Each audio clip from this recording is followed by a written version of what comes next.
country. And I think that that's the real question, when it's so self-evidently not the case. And unfortunately... Self-evidently not the case? Self-evidently is the case. Is it self-evidently? Yes, it is. I think that, let's bring the historical perspective in. We are at the end of a period of something like 500 years in which a kind of Christianity, a kind of British state Christianity, has informed who we are. Our laws, our language, our literature, our habits, our customs, our superstitions. That period, because of the way that the church and the state of the crown are pulling apart, and because of the way that our population is changing, is coming to an end. And so people are asking, well, what does it mean? What do we do? Do we throw that away? Do we keep it? Is there something about that that we can have and keep going with? It's a mere speck in the span of time, isn't it? Well, of course, but we're asking at the moment, is this country that we're living in informed by Christianity? Yeah. Does it have a residual... The Archbishop of Canterbury said we were haunted by Christianity, which I think is a good way of putting it. The question is where we go from here. But once it's lost its sort of grip on the minds and hearts of people in the country generally, I don't think that we should be resorting... It's lost its institutional grip, but it hasn't lost its grip on the hearts and minds of people. It's totally lost its grip. Most people, not according to Richard's own survey. According specifically, yes, according not according to your survey, Richard, 54% of the country still care enough to say I'm a Christian. But when you ask them what they believe, it turns out that it hasn't got a grip on them. It's neither my place nor yours to confront what they believe. 54% of the people, by your 1,000-person poll, which set out to prove that there were fewer Christians in the country than you thought there were. It did not set out to do that. Yes, of course you did.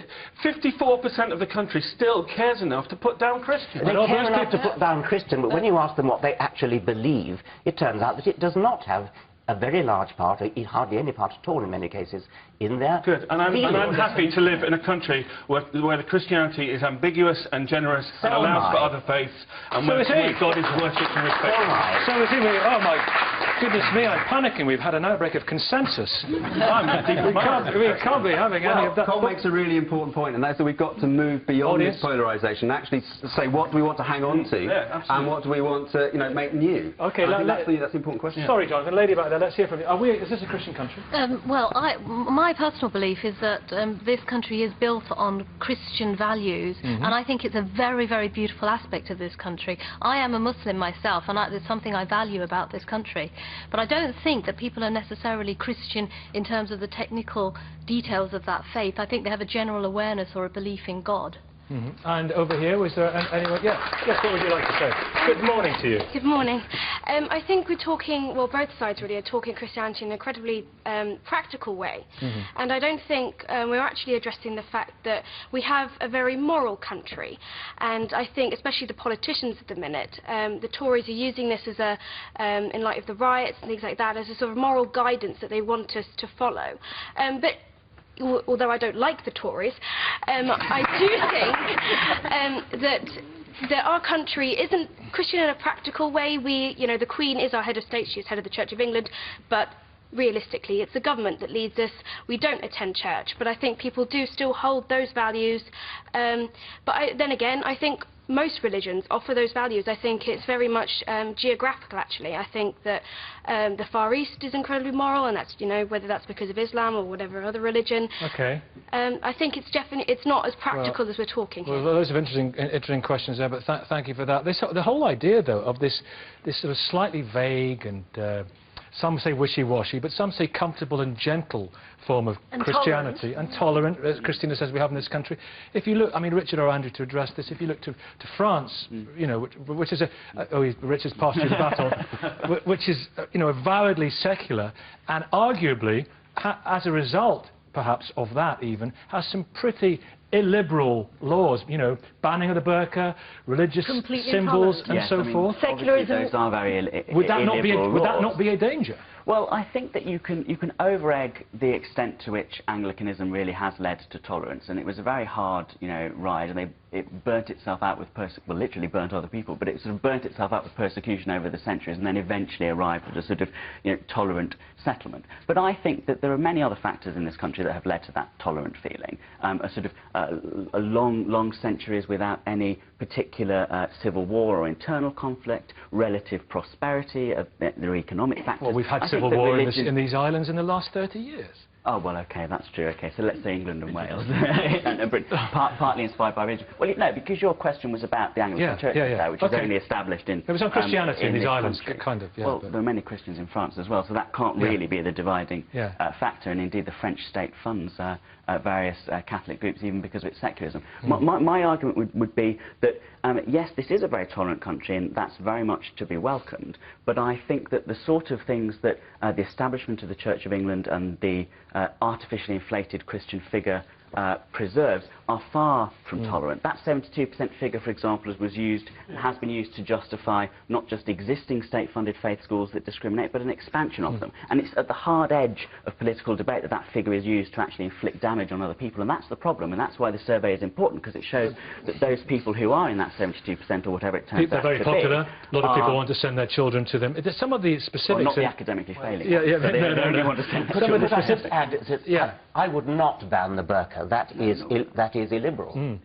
Some of the specific questions on theology are interesting as well. I'll come to you in a minute, Dr. Katmi, but I'm interested in this one. Rowan Williams quite recently said, you don't have to believe, in the virgin birth to be a Christian. No. Do you believe in it? Do I believe in it? Yeah. Well, literally, not necessarily. Well, what does that mean, literally, not necessarily? Well, you're identifying me as a Christian, which is interesting. Did the Virgin give birth 2,000 years ago to Jesus Christ? Was she a virgin? I don't know, Nicky. I know that the Bible... Does it matter?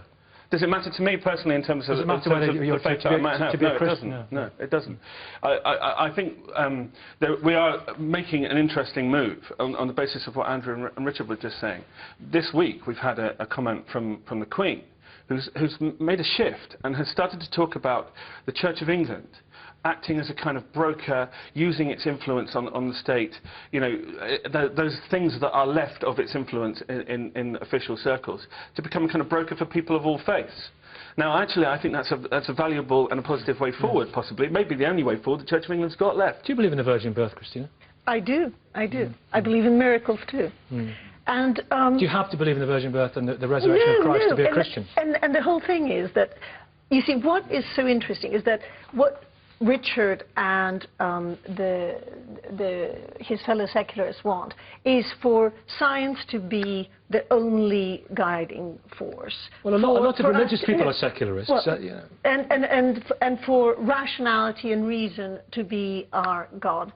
But actually, what spirituality is a whole other dimension that we enter into, and that you don't. I don't care what you believe and what you say. You care a great deal because you keep polling us. You keep polling us and you keep trying to play a numbers game. And if we're going to play a numbers game, 7,000 members of the National Secular Society is just about as much as Christina, the 7,000 members of the National British Sausage Appreciation Society. We all know that this is political.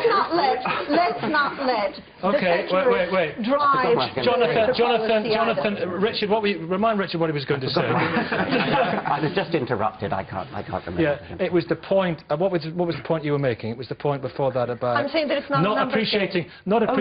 I don't care what you believe, so long as what you believe is not used to legislate in this country and affect what the rest of us believe. What about? Why do we have 26 places in Parliament reserved for bishops of the Church of England? Why not? Wait, let him finish. Could I finish? Let him finish. Why not have 26 places reserved for white men? This is an answer. If you did that, there would be outrage, and quite rightly. Why do we have 26 places reserved for bishops of the Church of England?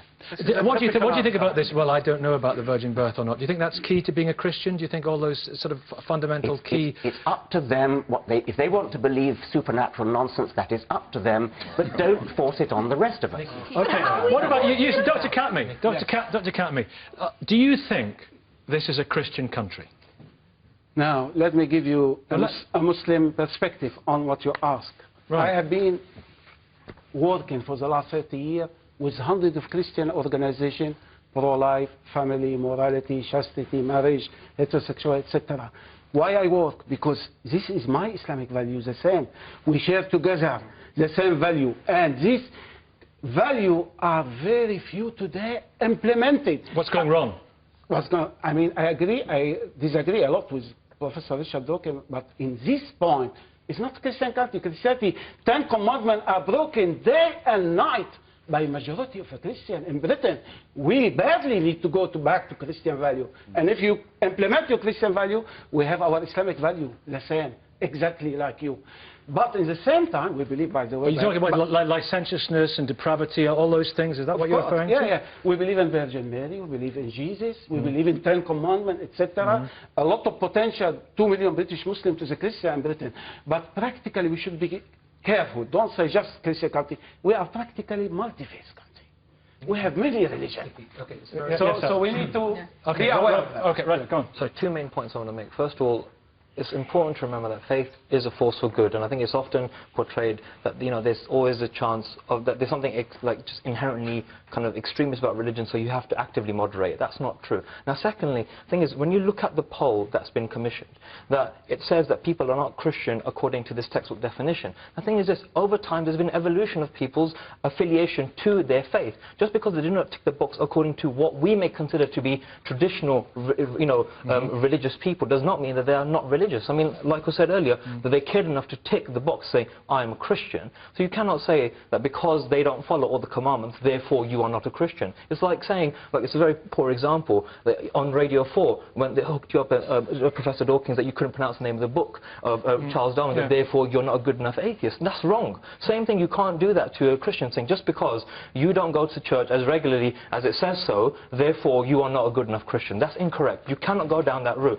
People choose their values, and that's up to them. We can't say that's what makes you Christian, that's what makes you Muslim. Andrew? I mean, no one is saying that, just to clarify. I think the survey itself that Richard's Foundation did, that Maury did for Richard's Foundation... Well, extrapolating from it, this point, though, what's being said is that after the 2001 census results were published, and there was a very high proportion of Christians, lots of Christian lobby groups, lots of bishops, lots of politicians leapt upon those figures with glee and said, look, it proves what we've known all along. Britain is still a Christian country. It justifies faith schools. It justifies contracting out public services to Christian groups. It justifies this, that and the other. Now, what this research is attempting to articulate and demonstrate is that that was a mistaken assumption by those people, because actually that 72% has been hijacked, and what that 72% believes is not what it's being claimed to believe, but is something else. Christina, that's the important point. Let's say that...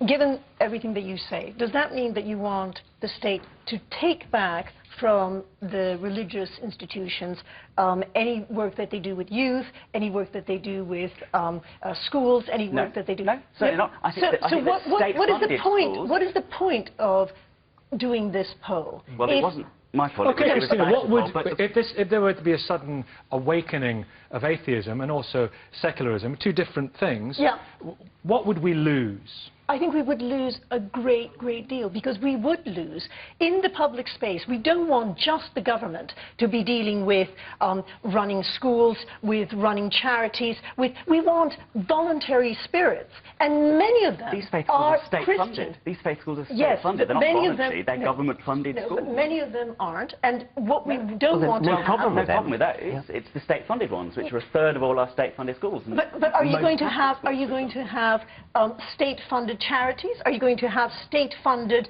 hospitals? Are you going to only have secularism doesn't affect the thriving civil sphere. We already have charities. That's fine. It affects what's funded by the state in our public life, which should be, treat people without privilege or discrimination on the basis of religion. If there are state-funded schools, they shouldn't be choosing pupils on the basis of religion. Let me come to this lady down here. Good morning. Good morning. Hello. First question you asked is that this country